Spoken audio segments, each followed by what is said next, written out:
ओम श्री परमात्मने नमः। अथ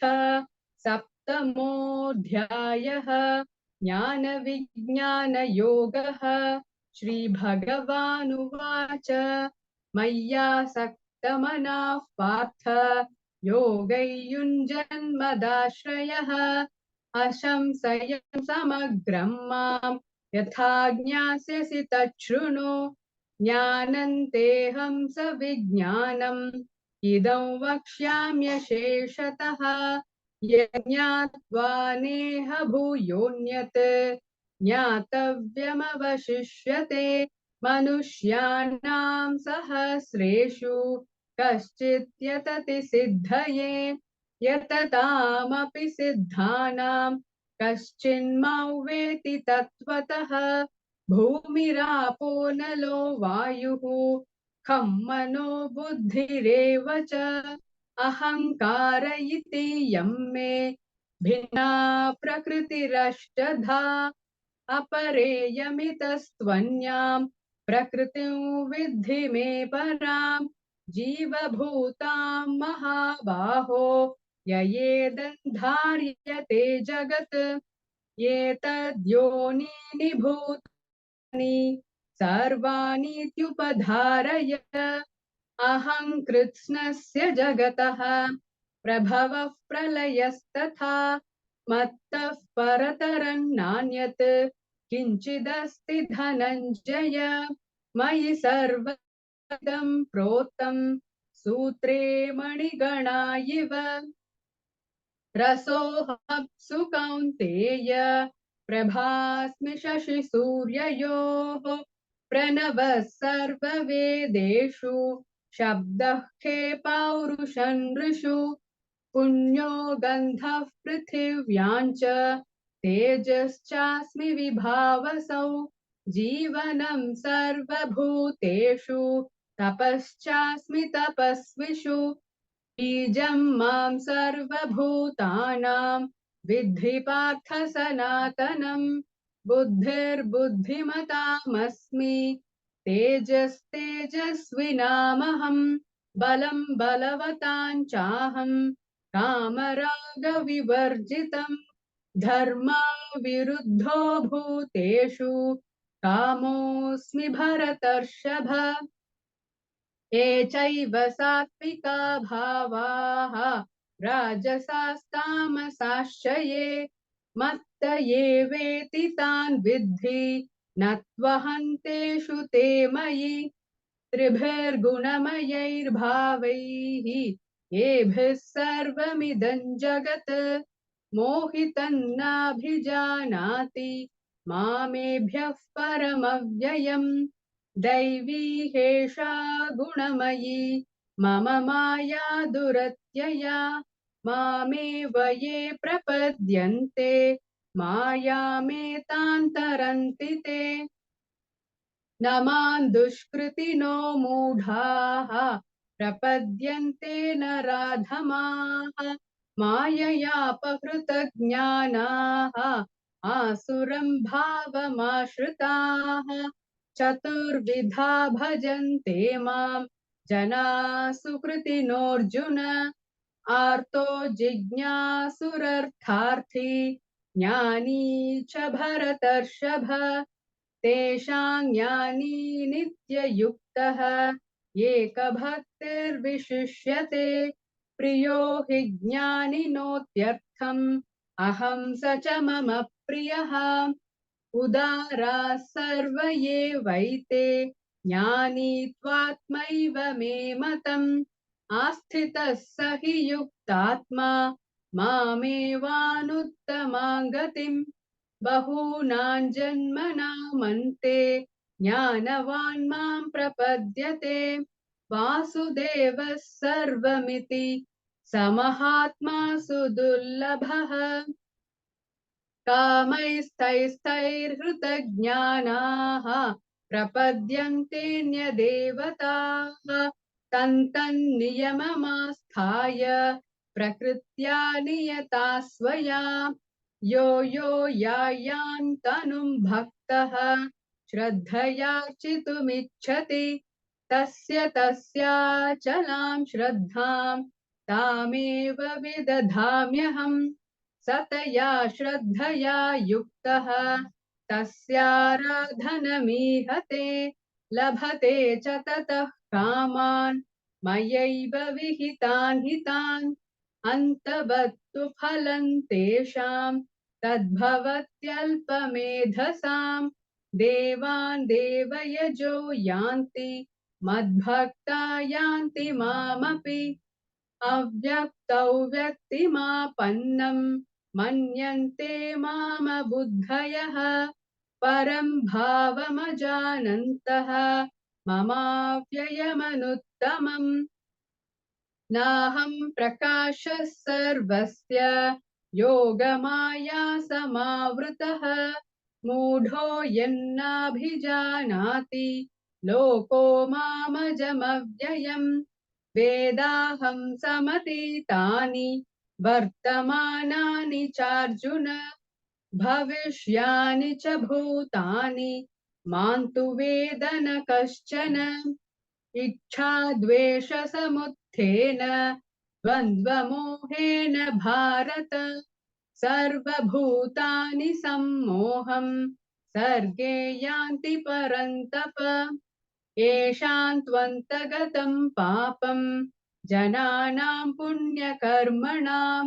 ते द्वन्द्वमोहनिर्मुक्ताः भजन्ते मां दृढव्रताः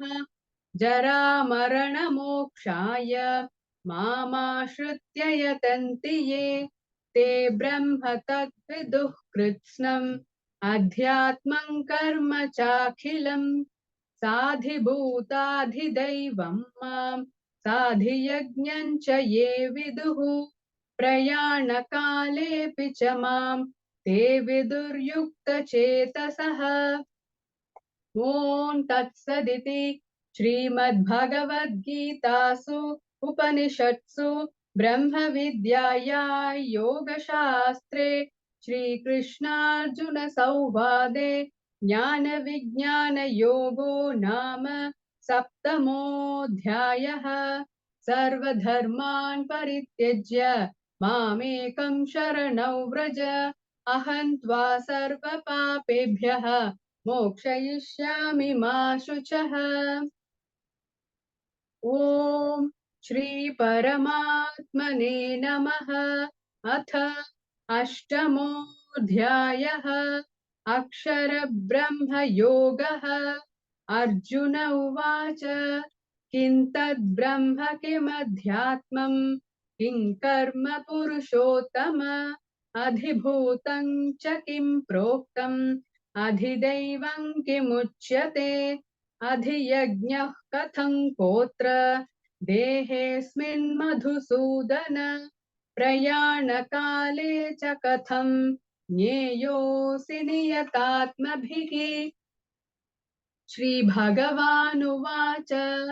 अक्षरं ब्रह्म परमं स्वभावोऽध्यात्ममुच्यते भूतभावोद्भवकरः विसर्गः कर्म संज्ञितः अधिभूतं क्षरो भावः पुरुषश्चाधिदैवतम् अधियज्ञोऽहमेवात्र देहे देहभृतां वर अन्तकाले च मामेव स्मरन् मुक्त्वा कलेवरम् यः प्रयाति समद्भावम् याति नास्त्यत्र संशयः यय्यौ वापि स्मरन् भावम् त्यजत्यन्ते कलेवरम् तन्तमेवैति कौन्तेय सदा तद्भावभावितः तस्मात् सर्वेषु कालेषु मामनुस्मर युध्य च मय्यर्पितमनो बुद्धिः मामे वैश्यस्य संशयम् अभ्यासयोगयुक्तेन चेतसा नान्यगामिना परमं पुरुषं दिव्यं याति पार्थानुचिन्तयन् कविं पुराणमनुशासितारम् अणोरणीयां समनुस्मरेद्यः सर्वस्य धातारमचिन्त्य रूपम् आदित्यवर्णं तमसः परस्तात् प्रयाणकाले मनसाचलेन भक्त्या युक्तो योगबलेन चैव भ्रुवोर्मध्ये प्राणमावेश्य सम्यक् सतं परं पुरुषमुपैति दिव्यम् यदक्षरौ वेदविदो वदन्ति विशन्ति यद्यतयो वीतरागाः यदिच्छन्तो ब्रह्मचर्यं चरन्ति तत्ते पदं संग्रहेण प्रवक्ष्ये सर्वद्वाराणि संयम्य मनोहृदि निरुध्य च मूर्ध्याध्यायात्मनः प्राणम् आस्थितो योगधारणा ओमित्येकाक्षरं ब्रह्म व्याहरन् मामनुस्मरन् यः प्रयाति त्यजन् देहं स याति परमां गतिम् अनन्यचेताः सततं यो मां स्मरति नित्यशः तस्याहं सुलभः पार्थ नित्ययुक्तस्य योगिनः मामुपेत्य पुनर्जन्म दुःखालयमशाश्वतम् नाप्नुवन्ति महात्मानः संसिद्धिं परमां गताः आब्रह्मभुवनालोकाः पुनरावर्तिनोऽर्जुन मामुपेत्य तु कौन्तेय पुनर्जन्म न विद्यते सहस्रयुगपर्यन्तम् अहर्यद्ब्रह्मणो विदुः रात्रियुगसहस्रान्ताम् देहोरात्रविदो जना अव्यक्ताव्यक्तयः सर्वाः प्रभवन्त्यहरागमे रात्र्यागमे प्रलीयन्ते तत्रैवाव्यक्तसंज्ञके भूतग्रामः स एवायम् भूत्वा भूत्वा प्रलीयते रात्र्यागमे वशः पार्थ प्रभवत्यहरागमे परस्तस्मात्तु भावोऽन्यो व्यक्तो व्यक्तात् सनातनः यः स सर्वेषु भूतेषु नश्यत्सु न विनश्यति अव्यक्तोऽक्षर इत्युक्तः तमाहुः परमां गतिम् यं प्राप्य न निवर्तन्ते तद्धाम परमं मम पुरुषः स परः पार्थ भक्त्या लभ्यस्त्वनन्यया यस्यान्तस्थानि भूतानि येन सर्वमिदं ततम् यत्र काले त्वनावृत्तिम् आवृत्तिं चैव योगिनः प्रयाता यान्ति तं कालं वक्ष्यामि भरतर्षभ अग्निर्ज्योतिरः शुक्लः षण्मासा उत्तरायणम् तत्र प्रयाता गच्छन्ति ब्रह्म ब्रह्मविदो जनाः धूमो रात्रस्तथा कृष्णः षण्मासा दक्षिणायनम् तत्र चान्द्रमसञ्ज्योतिः योगी प्राप्य निवर्तते शुक्लकृष्णे गतिहेते जगतः शाश्वते मते एकया यात्यनावृत्तिम् अन्यया वर्तते पुनः नैते श्रुति पार्थ जानन् योगी मुह्यति कश्चन तस्मात् सर्वेषु कालेषु योगयुक्तो भवार्जुन वेदेषु यज्ञेषु तपस्सु चैव दानेषु यत् पुण्यफलं प्रतिष्ठम् अत्येति तत्सर्वमिदौ विदित्वा योगी परं स्थानमुपैति चाद्यम् ॐ